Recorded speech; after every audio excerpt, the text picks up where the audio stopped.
Hey everybody, this is Strategywizard again. Today I'm going to be doing another video where I address the critics on BoardGameGeek.com who do not like a game that I really do enjoy. And again, I want to remind everybody this is not to be mean or malicious or anything like that. I'm just giving my opinion, and a lot of it's in fun to be humorous, and hopefully y'all enjoy that aspect, but also to help you realize what the other side of the argument is. I really like it, but other people don't. Here's why. And maybe it'll be helpful for you that way. Maybe you'll get some laughs to see some of the comments and my reaction to them. So hopefully it's entertaining and educational at the same time.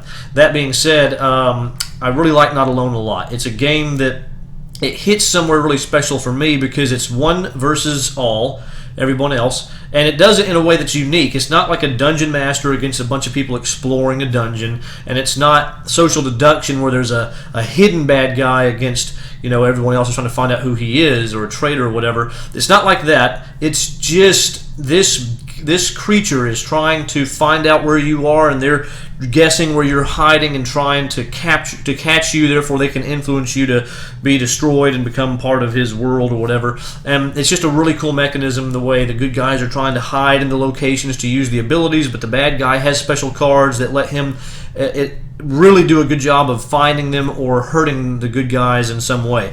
So I just really enjoy it. The theme is cool. The gameplay is really awesome. I really enjoy it. But there's people who don't like it. Let's go ahead and see what they have to say. So on BoardGameGeek.com, this is the breakdown. There's 104 10 stars, 349 stars, 1.4 thousand 8s, 1.4 thousand 7s, 781 6s, and then we have a big drop off at 194 5s, 86 4s, 38 3s, 17 2s, 11 1s. So again, I'm in the majority here of liking it. Most people like it, but there's people who don't, and you might be one of them. Here's what some people say.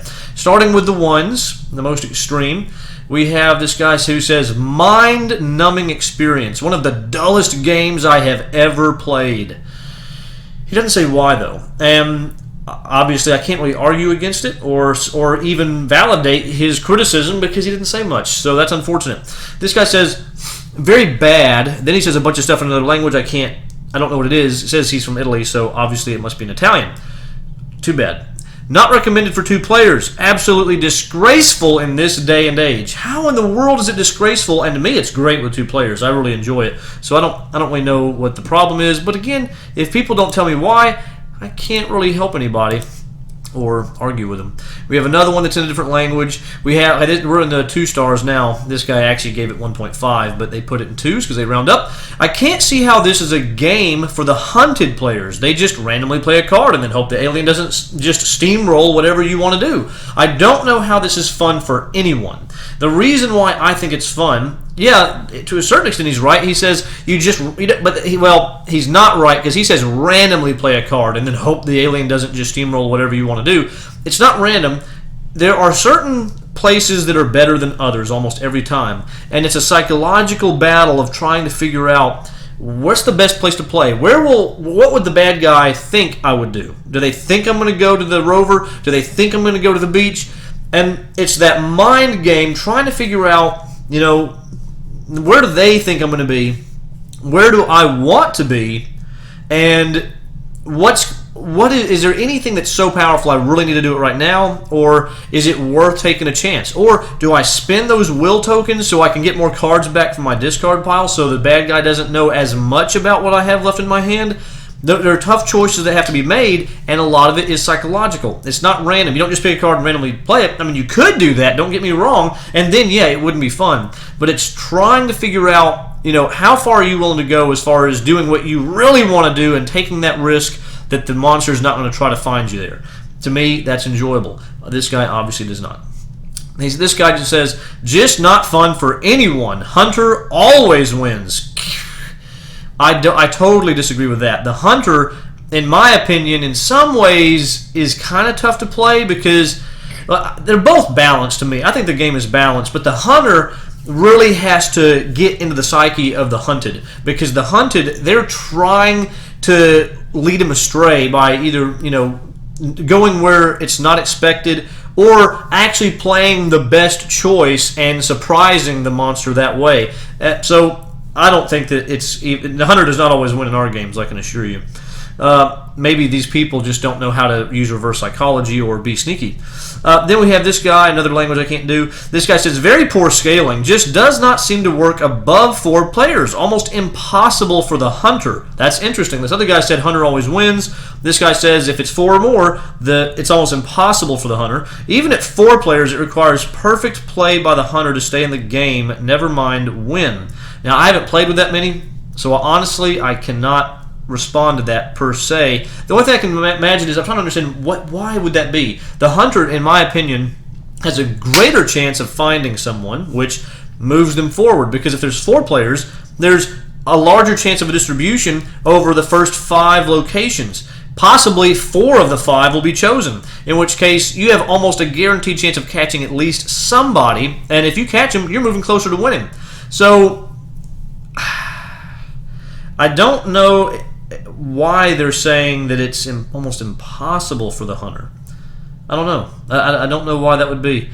But hey, I haven't done it, so I'm not going to speculate too much on that, because maybe there is something, but I can't imagine what it would be. Okay, now we're going to the 3s. Top 200 plus board games list. He says he said, what? He says I like, and then he has a minus sign, the theme, but then 2 pluses, the short duration, how the game is easy to teach. And then he says I dislike, and both of these have minuses. I don't know if that was a typo up there. I dislike one versus all games, and playing as the humans is not particularly interesting. Verdict, not willing to play this game. In my opinion, I like one versus all games, and I like it whenever they're unique like this one. And he says playing as the humans is not particularly interesting. It is to me, because it's fun trying to go for the big stuff. You want the rover so you can get new cards, but you're so afraid that the monster's going to go there, and you're thinking, do I really want to take that risk? Do I really want to push over there and take it? Because I'm going to tell you, I've had times where the person playing the monster keeps going for the rover most of the time because they know that it's so tempting, and it makes me extremely scared to go there. But a different person playing the monster, or even the same person, if they decide to change their strategy, would do something different and maybe leave the rover open. That's part of the fun, is trying to get an idea of where everyone's going to go. But, oh well. Okay, now this guy says a simple one versus all card game about guessing and counter-guessing each other. Okay, I'll agree with that. The alien is trying to hunt the rest of the survivors, while the survivors are trying to get the escape ship there quicker. Yep. However, too often, half the board gets locked out from a multitude of cards available to the alien player. I don't know what they mean by that. And most of the options to the survivors just end up being null. I ended up feeling like I had better chances playing my cards randomly than thinking on what I should be doing. Plus, even in the odd case I was actually able to use my card, the benefits were usually very minor and not that interesting. Well, here's the thing. I totally disagree with that. In almost every case, anything if you get to use the power on a card, it's not minor. If you go to the beach, you're moving the rescue ship closer by 1. That's humongous, because it means you're going to win 1 turn faster than you would have. Huge. If you make it to the rover, you get another card into your hand. That means you're going to have more options in the future. If you get the river, you get to play 2 cards, and then after everything's said and done, you get to choose which one you want to do. That is epically huge. And the jungle and the lair can help you get cards back into your hand from your discard pile, which you need if you want to not get caught. And in the case of the lair, you can actually optionally choose to use the location that the hunt token is on, which means you could use an awesome ability that you didn't even play as your card because the hunt token got put there. So they're all awesome things, great in my opinion. But he says, this is what I understand. He says the board gets locked out from a multitude of cards available to the alien player. I don't know what he means, unless he's saying that sometimes the alien, maybe he plays one of his cards. He can only play 1 card a turn, so it's not like he can play he can't play more than 1. But there are sometimes he can play a card where he might get to play up to 3 tokens. And yeah, that means he could be all over the board, but that's not that common. So I don't know what this guy's complaining about. I mean, I totally disagree with pretty much everything he's saying. I think either he didn't understand how to play it correctly or something. I just don't get it. This guy says fairly boring. This guy says, blech. It seemed to me to be a silly exercise in outguessing. This was based only on a 2-player game, but enough for me to know it's not my kind of game. Well, if you don't like trying to outguess each other, then I would agree you're not going to like it. To me, that's the fun of it. The fun of it is trying to push your luck in a sense on going for the good stuff whenever the bad guy might go for the good stuff to keep you from getting it. I think it's fun, but I understand if that's not your kind of thing, it just isn't. The game is too heavily stacked in the hunted's favor. At one point, we just had the hunted randomly play cards from their hand for a few games, and they still easily won. It just felt like there's nothing that Alien can really do to take control of winning. So we have an interesting case here. Someone again earlier said that the hunter always wins, and now we have someone saying that the hunted have it too easy. So take that as you will. Different people think differently. To me, that's a good sign. That means that probably if you're good at the game, you can do well at either side. That's the way I take it, and that's the way I've seen it play out, actually. This guy says another outguessing game. At least the art is nice. Well, I guess he doesn't like outguessing games. I do. At least if they're done well, and I think this one is. Okay, 4s. This may be the last batch we do. It just didn't click with me. Well, it clicked with me, so I guess I don't know who won that argument. First couple of games were interesting, but the last round went totally sour. Playtime rose up to over an hour, and not a single location card I played got past the creature. Even when I started randomizing and playing blindly, the odds kept working against me. Severely broken game in my opinion, and I am going to be very reluctant to play this again for a very long time. I don't see how it's broken. I mean, the alien, the monster, the creature, whatever you want to call it, they're guessing where you're going. It's not broken. It's just a matter of the psychology. It's not like they can cheat and know where you're going. So I don't see how that's. I don't get it. Just another guessing game. Might be liked by those who enjoy rock paper scissors, but not me. To me, it's not rock paper scissors. To me, it's way more than that. But I've already explained why. Suffers from hoity-toity syndrome. You are simply trying to guess what your opponent's guesses. What your opponents guess, which means it is essentially rock, paper, scissors. It's not rock, paper, scissors, people. It's not that. Rock, paper, scissors, there's literally no reason to choose rock, paper, or scissors whenever you play that game. Whatever you pick, it's just something you do in a few seconds. There might be some meta game if you've played rock, paper, scissors with the same person for a long time and you go, I know they always start off with rock, so I'm going to go with paper. Maybe, but in here, you have legitimate reasons to want to go certain places and make certain choices, and the bad guy knows that, and that's how they make their decisions. You're making decisions based on information. In rock, paper, scissors, you are not. This is a case where people either do not know how to play the game, in my opinion. This is just my opinion. I know I sound like I'm getting angry. This is just my opinion. Maybe I'm getting a little angry. But the point is, you're making decisions based on actual information that's available, and it's more than that, because the good guys start off with a special card and they can get more, and the bad guys always got special cards. And when to use them and how to use them, that's part of the strategy too. You're constantly changing things as the game plays, deciding what to do here, what to do there. And as you get more cards, it gets more interesting if the good guys ever succeed in getting to the rover and getting new cards. But there's a lot going on here that's interesting. It's not just random rock, paper, scissors. It's not. Okay, this guy says, oh yeah. Very boring game of selecting a card and hoping that you might not get caught. Well, it's not boring, but yeah, it is a game. It is, if you simplify it, yeah, that's true. It's just not boring. Played one time, a 5-player game. I ended up just picking my card at random, and it went a lot better than choosing. How do you know that? Needless to say, I did not fancy this game. Again,